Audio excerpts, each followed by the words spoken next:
With me are my regular members, Sibel Santagruel, Lynn Whoever.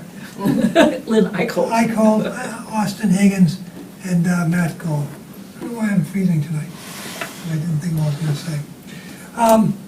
Also with me is the building commissioner, Tom Evans, also here tonight, and Jen Higgins, our recording secretary, is participating electronically, as is Matt Cole. The first item of business is to review decision in case number 2205 Dutton.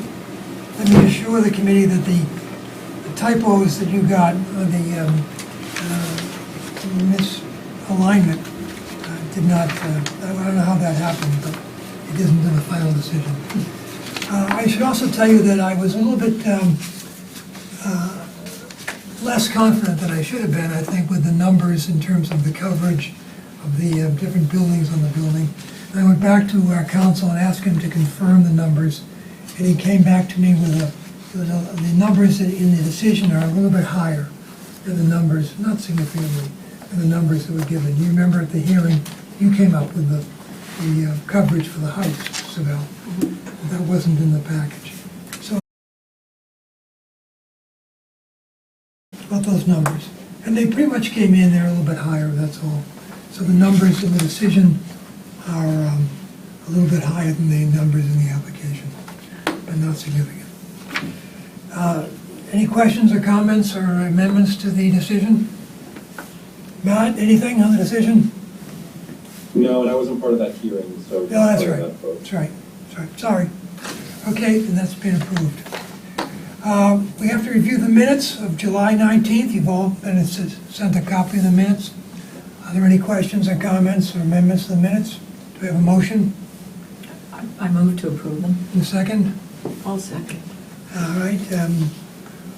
Go call the roll. Matt? Abstain? Oh, abstain, all right. Austin? Yes. Sibel? Yes. Lynn? Yes. And I'm also yes. So 4-0 on the minutes again. The first case for our consideration is case number 2206, James and Anne Marie Galowski. We have received notice that they would wish to continue the case without prejudice. I'm going to entertain a motion to allow that. Excuse me, Sure. Mr. Chair, I withdraw the case without prejudice. Oh, withdraw. Yes. Okay. They would respectfully request to withdraw the case entirely without prejudice. All right, very good. Well, then, do I have a motion to allow them to withdraw without prejudice? So moved. So moved. There's a second. All right. Let's have a roll call. Sibel? Yes. Lynn? Yes. Austin? Yes. Matt? Yes. And I also, so 5-0.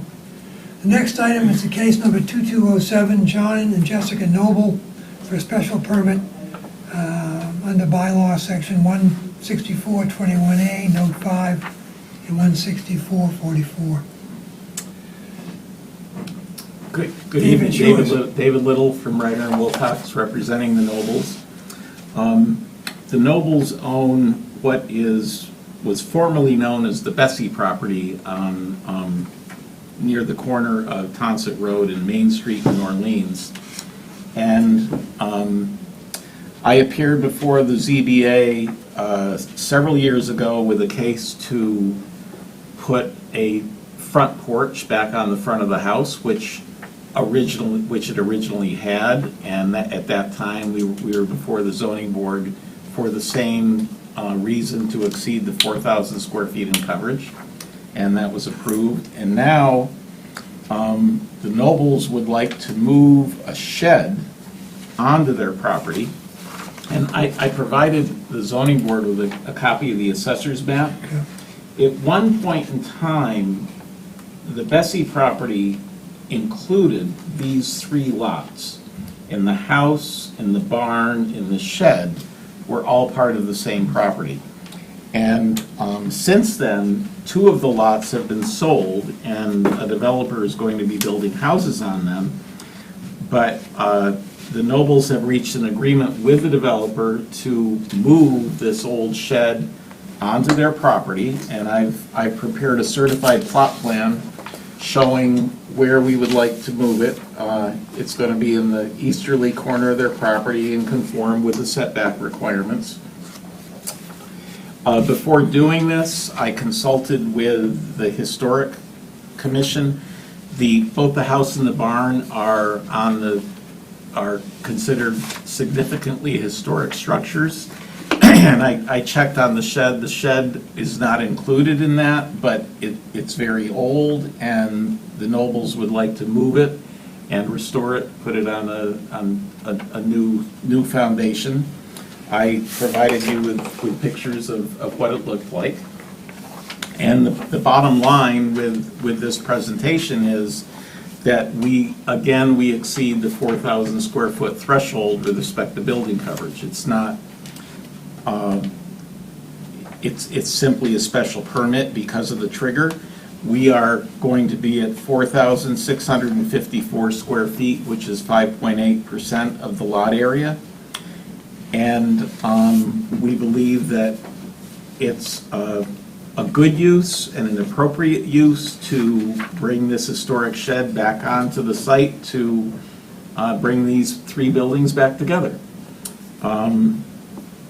That being said, I will address the special permit criteria, if I may. Before you do that, David. Yes, if I sir. may. Could you talk about the setback? Yeah, a shed or an accessory structure in Orleans is required to be its height from side and rear property lines. It has to be 25 feet from the street, but it's required to be its height from the side and rear property lines. And we have determined that the height is going to be approximately 15 feet when we move it onto the property. And so we're giving ourselves a foot buffer by showing that it's going to be 16 feet away. So the shed will comply with the horizontal setback requirements of the zoning bylaw.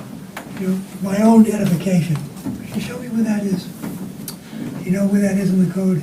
It's in 16421 something. F. I don't know. Yeah, it's, I can probably find it for you. there's a section that refers to accessory structures, Mr. Chair. Location of accessories. Okay. I was right. Wow. Yeah. Thank you, Tom. So it's 164. It's hidden in the back of your mind, not F? everything. 16422, Or 22. Okay. F. It is that. Yeah. I spend too much time in that book. Well, you're a valuable resource, Tom, because of that. So we have taken that into account. We've determined the height, and we anticipate that that will work. And we've provided you with a plot plan showing everything else on the property. So with respect to the special permit criteria, if I may, we believe that the site is adequate for the size for the shed. The resulting building coverage of 4,654 square feet is 5.8% of the lot area, where 15% is the maximum allowed. The site is suitable for adding the shed. The continued residential use of the property in a residential zone is appropriate. All structures conform to horizontal and vertical requirements of the zoning bylaw. There would be no new impact on traffic flow or safety within the neighborhood. The proposed project will have no negative impact on the visual character of the neighborhood. The property is currently served by a Title V sewage disposal system and town water, and there are no stormwater drainage issues on the site. The adequacy of utilities and public services will not be changed or impacted. The addition of the shed will pose no change in noise or litter impacts to the neighborhood. And we believe that groundwater quality, recharge volume, and water quality of coastal and freshwater bodies will not be impacted by this project. So that would be my presentation, and I'll be happy to answer any questions. Thank you, Mr. Little. Are there any questions, Comments? Just a comment, if I may, I think it's a great proposal. It's nice to keep an old structure and relocate it. Yeah, I just had I had a question as whether it was gonna, after looking at the picture, gonna stand up or it just needed a good power wash, but how old is it? I don't know. You don't know, but it's old. I don't, it's low, it's old, but it was not included in the historic. Yeah, Um, yeah, so it's just findings. old and it Yes. needs renovation. And the Nobles are looking forward to making it a part of the property as Yeah. it was. Any other questions or comments? Do I have a motion? Move approval. Second. Second. Lynn? Any other comments or questions? Oh, before I should, is there anyone out in the general audience who wishes to be recorded either in favor or opposition or have a question? I Becky, see is there one anybody? person, but their hand is not raised. No hands are raised. All right, very good. Well, then we'll close the hearing for testimony. Have a motion? Let me call the roll. Matt? Yes. Austin? Yes. Lynn? Yes. Savell? Yes. And I'm also a yes, so it's 5-0. Get your special permit, David. Thank you very much. All right, by way And of, I want to thank the board members that I appreciate being able to come in person to represent applicants. Not necessarily for a case like this, it is very straightforward, but when a case is more controversial, I found that I feel applicants are better represented in person. That's obviously my personal opinion, but I appreciate being able to do this in person this evening. thank you. Thank you. The only administrative matter we have is there'll be no, thanks, Tom. Yeah, no problem. Thank you. There's no hearing in 2 weeks, nothing to be considered. Yay. So this is we won't have a hearing again. I'm not sure we have one set for the first week in September, but Jen told We me. I do, think- Gary. What's that? We do. I received 2 applications today. All right, great. Thanks, Lynn. Jen. It's okay. Getting a brain freeze on names tonight. But you got my name right. It's very impressive. But that put him under. He couldn't remember any others. Oh, that's right, your name sort of, I think I have it down, but I always choke on it. And then I froze on Lincoln, so I've known for 6 years. Anyway, I apologize for that. So since we don't have a meeting the next time, rather than make this application wait for a month, I'm going to circulate the decision and we'll vote by, I'm going to give you approval by email, if that's all right. Fine, yep. Okay. Anything else anyone has? Nope, you were gonna talk about the application. Yeah, the application, good. I was going to work on it this week with Jen, but we didn't have a convenient time. If you look at the application, I think it's confusing, especially to people who aren't familiar with it. For instance, the member of the citizen representing himself, because it combines all 3 of the things we do, which is the special permit, the variance, and the appeal of our prior decision. So if you look at the application, there you have to answer questions for all 3 of them. Whereas if you're coming in as a special permit, which most of them do, you're sort of thrown off. And every once in a while when you get and I think Tom, some of the burden goes on Tom when the applicants come in, or when they're told they need to come. Tom sits down with them and explains what needs to be done. But if you look at the application itself, there's all these questions that if it was your first time looking at it, you'd say, well, I don't know what all these mean.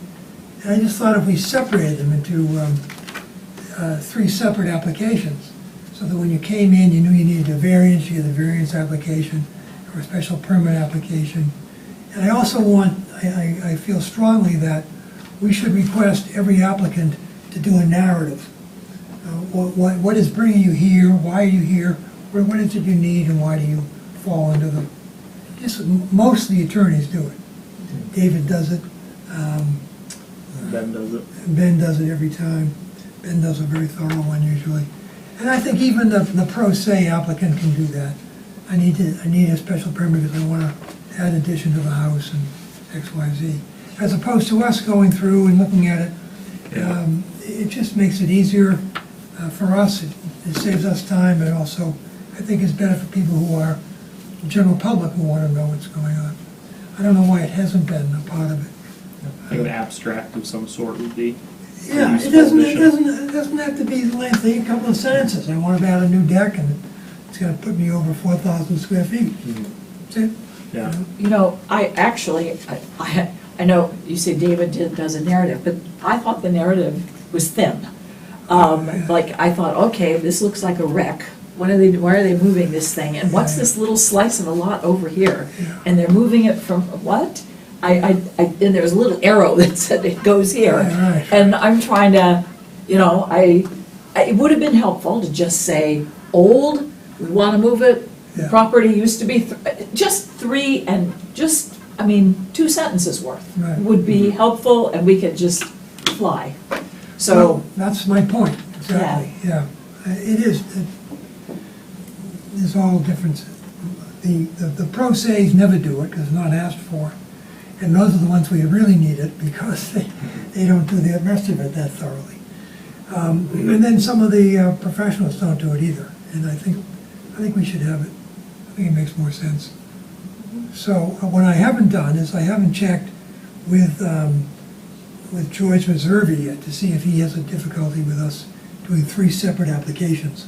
Because every once in a while, and it's really unusual, but the application can either be a variance or a special permit. On occasion, we've had someone come in for a special permit. I remember the case up on Finley Road. It was an office building they were making it into a residential, and we went with variance. It came in as a special permit, and we turned it to variance. But you can just give them both, and you can come in on the alternative, you know, have both applications. That's the one advantage of having one application, is that if you're not certain if it's a variance or a special permit, you know, if you can't get a variance, sometimes people often fall back to a special permit. So if you're not sure you can get the variance, you can do it all in one application. But it happens so infrequently, I think we're better off separating them into 3 different applications. Like simplifying to a point where it seems like if not for the withdrawal without prejudice today, we're going to probably hear a lot of over 4,000 square feet Yeah, right. special permits. Yeah, And if, we you know, already have, yeah. kind of the most common stuff comes through, if we can make that a lot easier without So, sacrificing on the other. here's something else I wanted, and I don't know, some people, Matt, you may say, ugh, Lynn, this is too much, to ask him too much. But we had an application back, it was Tonsett Road has lots of development. Yeah. And someone, you know, wrote and had some comparable square footage of properties nearby. And I would really like to know, you know, I made the comment about the one that was over in my neighborhood, Right, this right. Wazoo estate, that really is it's out of character.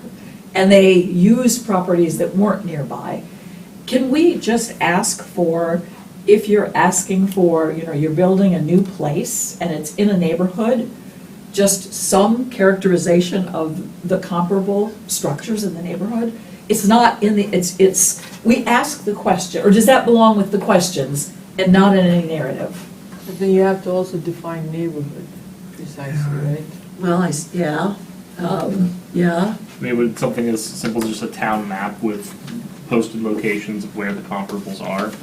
Now, if you're building something near Skate Beach and you post something in Nauset Heights as a comparable, you know, that doesn't feel quite as. No. And I feel like it's hard to define very quantitatively what a neighborhood is, like you said. So I agree with you though, because I think in certain areas it's a lot more similar. But if you're comparing East Orleans to South Orleans or the Yeah. center of town to, you know, anywhere else, it is very different. It is, yeah, If it's your neighbor, yeah. great. That's good to know. Well, I think in the past, we felt that if it's way out of character, the neighbors come in and complain. In that case, in your case, they did not. But in most cases where that's the case, it often happens. Now, David had a map he gave us today, and I don't know where he got that. Where did you get this map? The assessor's map? Is that? That's what he said it was at the assessor's map. It's a tax map. Well, this is the assessor's map too. Oh, okay, so maybe, yeah. But this gives you a pretty good, an idea. If you look at this, you see the size of the local buildings nearby. For instance, if you had Skakit Beach, it would look very different. Yeah. But I suppose, the other thing is, what they'd come back to you and say, well, that's something you can get by visiting the property. You drive by and you see We what's could. out of line, but of course, we're not here a lot of the year. Maybe we should ask for this map as opposed to the one we usually get, which is informative in terms of knowing who the abutters are, but it's not informative as to Yeah, the the sign. things we care about. Slightly too zoomed in most of the time. Yeah, Yeah. Roads aren't labeled. but I mean, that's really what we're considering, that Is this most of the cases we see is size, Right, right? right. Well, that's a good point. Maybe as opposed to the butters, maybe ask for a butters list and this tax map. It was very helpful in this case. We just, saw what was happening. And it would have been helpful. The in- abutters list comes from the assessor, I believe, and the assessor has square footage of properties, so us asking the assessor to include in those lists the square footage of the built properties, I don't think would be unreasonable. They may be able to just drag that field in. All right, good point. That would be helpful. Yeah, just make it kind of all in one, cover Yeah. everything. Yep. How do you feel about 3 separate applications, Matt? First, a positive, I love the idea of a description, a simple narrative, I think that's great. The three, I don't find the current application to be that confusing. You simply leave the unapplicable sections blank, but not opposed to doing 3. It just simplifies that one standard form. Yeah, yeah. Well, I think it's not complicated to us who see it regularly, but if you're not, we have enough pro se's, so there's something to think about. We'll talk to George about it, see what he says. But I like the idea of getting the square footage of the neighboring properties. Yeah, when they're coming in asking to, particularly if they're doing a major addition or a new building. A new building. Yeah, Yeah. that helps. All right, maybe I'll pursue that with the assessor's office and see if The it's. the other thing I wondered about, Yeah. the other thing we're always facing is setbacks. And if intensifying, this again, to me, should be in the narrative, which if intensifying, a non-compliance, Yeah, or most of them don't propose a non-compliance, it's usually intensifying. I always wonder, did you have to do it that way? yeah, Or could you have done it any other way? And back to that Tonsett house that was 33 feet tall. You Yeah. could have probably designed it a couple feet shorter. Yeah, just, did you consider other alternatives, Yeah. if you're intensifying a non-compliance? well, it was the one that particularly, the recent one was the one on the Winslow property, in my neighborhood, where they were building an addition to the house. And Sibel specifically asked, why don't you, and they were intensifying a pre-existing nonconformity. And they did it because there was a deck, they were putting a deck, and could obviously have gone, it would have easily have gone to the other side of the house. They wouldn't have had to change their septic system. Remember, they had changed their septic because they were doing that, but they didn't have a view. The deck was, they were intensifying the nonconformity because of a view. If they'd moved it to the other side of the house, they wouldn't have had a view of the bay, which is the issue. And it took us a while to get to that. I don't know if that answer even came out during the hearing, but that was the answer. It would have been helpful to just say, we're building it over here and intensifying by, they need to make a case that is very Yeah, minimal, yeah. because we want a view. Right. And I understand that, Right, right? right. Or There was another one that was, yeah, but just, you know, if you can, the one, it was over off of Barley Neck, I believe, and it was a pretty serious intensification. But they had a property, The tiny little house that they raised, yeah. they had to, or maybe they were non-compliant in a setback from the road, I think that was it. They were facing a non-compliance of a setback, but they were not meeting flood standards because that pond flooded and they needed to move the house. I think I've got it right back. But at any rate, just, that took us a long time to understand, why are you doing this? So if you're not meeting a setback or intensifying a non-compliance, just explain why. Yeah. That would help me. Yeah, I think the why is really, yeah, sometimes it's as easy as, you know, I want my deck to be slightly bigger. Yeah. And that's, you know, regardless of how good of a justification that is the justification. Yep, You know, knowing that this is, you know, they want to restore it, if they're putting it, you know, moving it, I don't know, maybe 250 feet from the previous single property to the new split property, I think that's useful information to have. You know, Yeah. Want to do it because of this. yeah. Yeah, So if we could just say in the narrative, would you do these things? And if you're coming in with an intensification of noncompliance or you're not meeting setback requirements, tell us what else you considered and why you're doing it. yeah. Well, let me do this, I'll take a stab at drafting a new application, see what it looks like. Jen and I will work on this together, and we'll meet with some of the assessors office. See, I like the idea of getting the tax map, or the abutters map with the square footage of the adjoining property, of the abutting properties. That's helpful. Yeah. One or the other. That would be very helpful. Good. Yeah, so the troubles we've had have been mostly trying to unravel Yeah. all the things that, Yeah, the problem you get with an application is, though, you don't want, it's hard to anticipate every issue. And what we're looking at here are the ones who stand in the sort of the sore thumbs. In all the cases we've done, it's the hard ones that you remember. And you say, boy, it'd be nice if we had more information, but is it fair to everybody else to add on to the information required when it's only needed in 5 or 10% of the cases? You follow me? You don't want to add to administrative burden where it really doesn't have much value. I agree, I I agree. So I think it'll be a project in taking some time to refine. I want to take a stab at it, and we'll come, why don't I bring something in, talk to the assessor, bring something in, we'll talk about it more concretely. Okay, Okay? all right. You okay, Matt, with that?